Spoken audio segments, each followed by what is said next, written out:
Hello everyone, welcome back to another blog of mine. আজকে ছিল ষষ্ঠী। সকাল সকাল চলে গেছিলাম মামা বাড়ি, আর গিয়ে দেখি যে আজকে অঞ্জলি মন্দিরে হচ্ছিল না, আজকে অঞ্জলি হচ্ছিল বেলগাছের সামনে। এই বিষয়ে আমার কিছু জানা ছিল না, তো আমি ছোটো মামিকে জিজ্ঞেস করে নিলাম।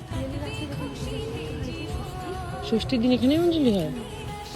তারপর আমরা অঞ্জলি দিয়ে ফেললাম, আর তারপরে বাদবাকি ফুলগুলোকে মন্দিরে রেখে দিলাম। তারপরে মেজো মামার ঘরে গিয়ে জানতে পারলাম যে আমাদেরকে শিলিগুড়ি যেতে লাগতো পুজোর কিছু জিনিস আনতে। তো ঝটপট রেডি হয়ে নিয়ে আমরা রওনা দিয়ে দিলাম।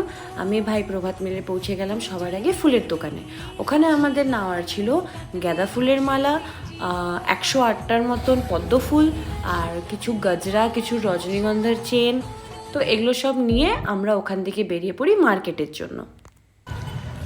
দু জায়গায় ঘুরলাম পার্কিং করার জন্য। পূজার সময় বড় গাড়ি নিয়ে পার্কিং ইজ আ টাস্ক।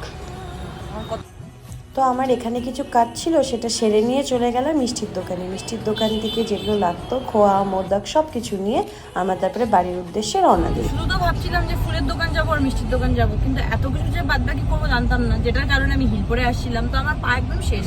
আজকে কেবল ষষ্ঠী, আমি দশমীর অব্দি কি করে টিকবো আমি বুঝতে পারছি না। তো লাস্টে একটা জিনিস নিলাম, যেটা আমি ভাবিনি, বাট নিয়ে নিলাম। মা চাইছিল হয়তো, মানে মার জন্য একটা ওড়না নিলাম, মানে দুর্গা মার জন্য, আর আমার বাবার জন্য একটা পাঞ্জাবি নিলাম। ফাইনালি এতদিন পরে ষষ্ঠীর দিন কি করবো, সময় পাইনি। তো এখন বাড়ি যাচ্ছি। তারপরে আমরা তিনজন মিলে চলে যাই লাইট কিনতে, আর ওখানে গিয়ে ডিসাইড করি যে লাইট আমরা তিনজন মিলে একসাথে লাগাবো, বাট সেটা আর হয়নি। এসে দেখি যে ভাই খুব সুন্দর করে ডেকোরেট করে লাগিয়েছে।